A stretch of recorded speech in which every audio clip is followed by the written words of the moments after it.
అందుకని మేరు పర్వతం అంటే బంగారు కొండ, బంగారు కాంతులతో మెరిసిపోయేటువంటి మేరు పర్వతం నీ చేతుల్లో ఉందయ్యా. త్రిపురాసుర సంహారం వేళ దాన్నేను ఉపయోగించావు.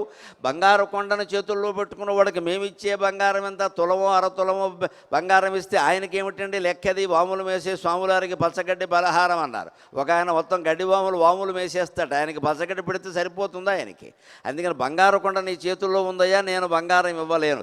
గిరీశ నికటస్థే ధనపతవు, పోని గుళ్ళో దక్షిణ వేస్తాం, మనం పళ్ళెంలో 10 రూపాయలు 20 రూపాయలు వేస్తాం, పోనీ హుండీలో 100 200 వేస్తాం. అది మాత్రం ఆయన కాంతుందా? ఎందుకనట ప్రపంచం మొత్తం మీద ఎవరండి ధనాధిపతి? మన పురాణాల ప్రకారం కుబేరుడు. ప్రపంచంలో కూడా ఎవరన్నా ధనాధిపతి ఉంటే అపర కుబేరుడండి అంటారు. అందుకని కుబేరుడు. ఆ కుబేరుడికి ఐశ్వర్యం ఆయన వల్ల వచ్చింది, పరమశివుడు వల్ల వచ్చింది. నాకేమీ అక్కర్లేదు, నువ్వు తీసుకోవయ్యా అని ఇచ్చాడు. కుబేరుడికి ఐశ్వర్యం ఇచ్చిన వాడే శివుడు. ఆ కుబేరుడు ఆయనకి దగ్గరగా ఉంటాడు. కుబేరుడు ఉత్తర దిక్కుకి అధిపతి అన్నారు, ఉత్తర దిక్కున ఉంటాడు. ఈయనేమో ఈశాన్యం మూలకి అధిపతి. ఈశాన్యం ఉత్తరం రెండు అక్కడే కదా ఉండేది, ఒక పక్కనే కదా. అందుకని కుబేరుడు నీకు సకుడయ్యా, మేమేం డబ్బు ఇమ్మంటావు, ప్రపంచంలో అంతకంటే కుబేరుడు ఎవరు లేదు కదా, ఆయన పేరే కుబేరుడు. అందుకని డబ్బు ఇవ్వలేం. గృహస్థే స్వర్భూజ అమరసురభి చింతామణిగణే. ఇంకో రకంగా ఆలోచిస్తాం. మన బంధువులను కానీ మిత్రులను కానీ ఏదైనా వివాహానికి శుభకార్యానికి వాళ్ళ ఇంటికి వెళ్ళినప్పుడు డబ్బులు ఇస్తే వాళ్ళకేమంతాయి, వాళ్ళు కోటీశ్వరులు. బంగారం మనమే ఇస్తాం, కొనలేకపోతున్నాం. అందుకని ఏదైనా వెరైటీ బహుమతి ఇవ్వాలని ఆలోచిస్తాం, వైవిధ్యపరమైన బహుమతి. వాళ్ళ దగ్గర లేనిది మన దగ్గర ఉన్నది, వాళ్ళకి దొరకంది ఏదైనా ఇద్దాం అని విదేశాల నుంచో లేకపోతే మన దేశంలోనే మారుమూల ప్రాంతాల నుంచో ఏదైనా చౌకగా దొరికేదైనా విచిత్రంగా ఉండేటువంటి వస్తువు పట్టుకెళ్ళి ఇస్తాం. అందుకని భక్తుడు శంకరాచార్య మన తరఫున ఏమంటున్నారు అంటే, గృహస్థే స్వర్భూజ, నీకు ఏదైనా విచిత్రమైన వస్తువు ఇస్తానంటే పరమశివుడు అన్నట్ట, నా దగ్గరున్న వస్తువులు చూడరా, అది తప్ప ఇంకేదైనా ఉంటే ఇవ్వమన్నట్ట. స్వర్భూజ అంటే కల్పతరువు. కల్పతరువు అంటే కల్పవృక్షం. మన ఇంటి చుట్టూ ఉండేవన్నీ ఒకటి కలప వృక్షాలు, అవి కలపకి పనికొస్తాయి, అంతకంటే ఏం పనికిరావు. ఆయన దగ్గర ఉండేది కల్పవృక్షం. లా కింద పావొత్తు ఉంటుంది అక్కడ. లా పా విడదీస్తే వేరు, లా కింద పావొత్తు పెడితే వేరు. ఒట్టి కలప అంటే టేకు కలప. కల్పవృక్షం అంటే అది కేవలం పళ్ళు ఫలాలు మాత్రమే ఇవ్వదు, నువ్వు ఏది కోరితే అది ఇస్తుంది. సంతానం కావాలంటే సంతానం ఇస్తుంది, సౌభాగ్యం కావాలంటే సౌభాగ్యం ఇస్తుంది, ఆరోగ్యం కావాలంటే ఆరోగ్యం ఇస్తుంది, ఐశ్వర్యం కావాలంటే ఐశ్వర్యం ఇస్తుంది. దాన్ని కల్పవృక్షం అంటారు.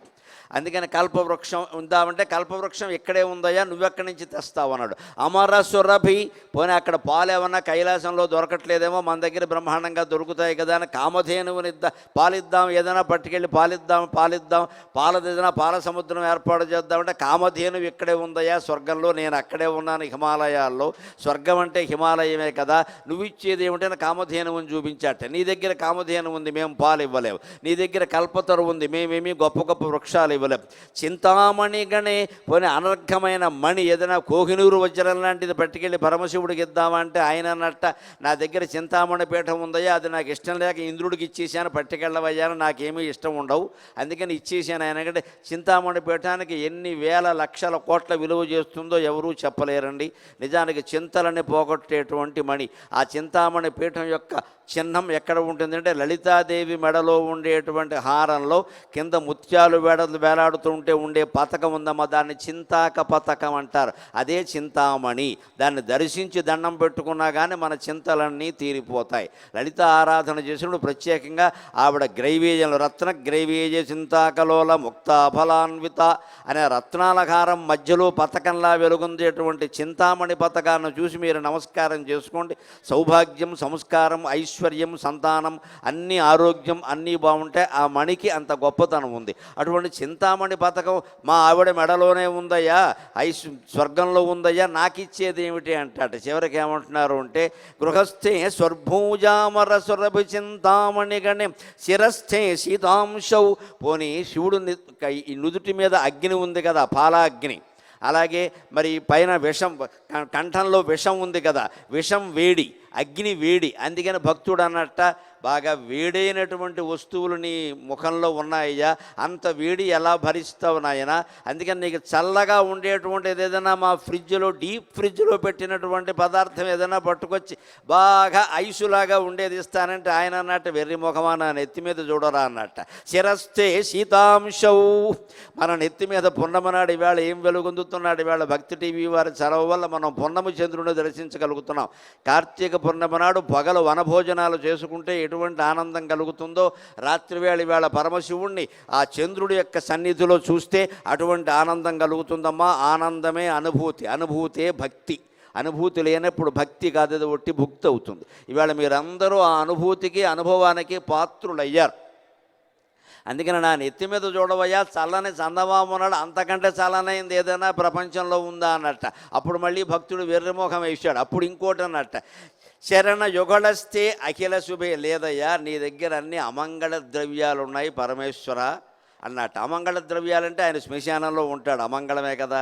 బూడిద పూసుకుంటాడు, అమంగళమే కదా. ఎముకల దండ ధరిస్తాడు, అమంగళమే కదా. పులితోలు ధరిస్తాడు, అది అమంగళమే కదా. చనిపోయిన పులితోలే కదా. అన్ని అమంగళ ద్రవ్యాలు ఉన్నాయి కదా. ఏదైనా మంగళ ద్రవ్యం ఇద్దామంటే వెర్రిముఖమా ఓసారి నా పాదాలు చూడరా అన్నట్ట. చరణ యుగళస్థే అఖిల శుభే, ఆయన పాదాలు దర్శించిన వారికే ఇంట బయట సర్వమంగళాలు జరుగుతాయి కదా. అమంగళం అనేది ఆయన దగ్గర ఎక్కడ ఉంటుందండి? అసలు ఆ మంగళప్రదమైన వస్తువులన్నీ ఆయన పాదాల్లో ఉన్నాయి. పైగా ఆయన భార్య ఉమా కాత్యాయని కాళీ హైమవతి ఈశ్వరి శివ భవాని రుద్రాణి శర్వాణి సర్వమంగళ. అమ్మవారి పేరు సర్వమంగళ. సర్వమంగళాదేవి ఆయన్ని వరించింది అంటే ఆయన దగ్గర అమంగళాలు ఎక్కడ ఉంటాయండి? ఈ వాదన ఆయనకి భక్తుడికి జరిగాక చివరికి శంకరాచార్య ఏమంటున్నారంటే, ఓ పని చేయవయ్యా, నీకు బంగారం ఇవ్వలేను, డబ్బులు ఇవ్వలేను, కానుకలు ఇవ్వలేను, మంగళప్రదమైనది ఏది ఇవ్వలేను, కాబట్టి ఓ పని చేయ, నీ దగ్గర లేనిది నా దగ్గర ఉన్నది ఒకటి కనపడుతోంది. కమర్థం దాస్యేహం భవతు భవదర్థం మమ మనగా. ఇది బహు చమత్కారం. ఏమిమ్మంటావు? అందుకని ఓ పని చేయి, నీ దగ్గర లేనిది నా దగ్గర ఉన్నది ఒకటి ఉంది, అది నా మనస్సు. దిక్కుమాలని ఈ మనస్సు నీకు బహుమతిగా ఇస్తాను, తీసుకోమన్నాడు. అది భక్తి తాత్పర్యం, అది భక్తి తాత్పర్యం. ఎన్ని దీపాలు పెట్టినా, ఎంత వైభవం చేసినా, లక్షపత్రి పూజ చేసినా, కోటిపత్రి పూజ చేసినా, కోటి కుంకుమ పూజ చేసినా అందరూ గుర్తుపెట్టుకోవాలండి, మన మనస్సు అక్కడ లేకపోతే అవన్నీ దండగే. ఆ మనస్సు ఒక్కటే అక్కడ పెడితే నువ్వు ఏం చేసినా భగవంతుడు పట్టించుకోడు. అందుకే విదురుని విందు మీకు అందరికీ తెలుసున్నదే. విదురుడు మనస్సు భగవంతుడు పాదాల మీద పెట్టాడు. అందుకని పాపం తొక్కలు తీసి పండు ఆయన తినేసి తొక్కలు పెట్టినా సరే శ్రీకృష్ణస్వామి తిన్నాడు. ఎందుకు తిన్నావయ్యా తొక్కలు అరగద్దా అంటే, ఆయన భక్తుడు, అది తొక్కో పండో తేడా ఆయనకి తెలిస్తే కదా కృష్ణుడికి పెడుతున్నానని పెట్టాడు. ఆ భక్తి కావాలి భగవంతుడికి.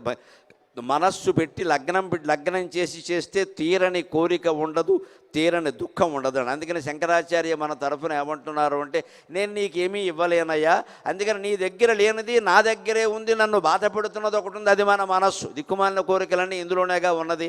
ఆ మనస్సుని నీకు అర్పిస్తున్నానయ్యా అంటే, హాయ్ సర్ బొజ్జా బ్రహ్మాండంగా చెప్పేవయ్యా, అది నాకు ఇచ్చే అన్నట్ట.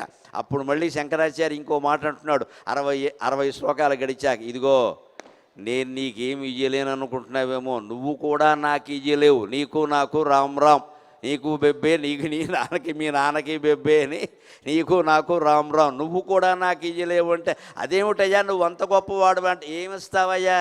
నీకు కావలసినవి నా దగ్గర లేనట్టే నాకు కావలసినవి నీ దగ్గర లేవు అన్నాడు. మనకు కావలసినవి ఏమిటండి? అశనం గరళం ఫణి కలాపో వసనం చర్మ చ వాహనం మగోక్షక మమదాస్యసి కిం కిమస్తి శంభో, మమదాస్యసి కిం కిమస్తి శంభో, తవ పాదాంబుజ భక్తిమేవ దేహి.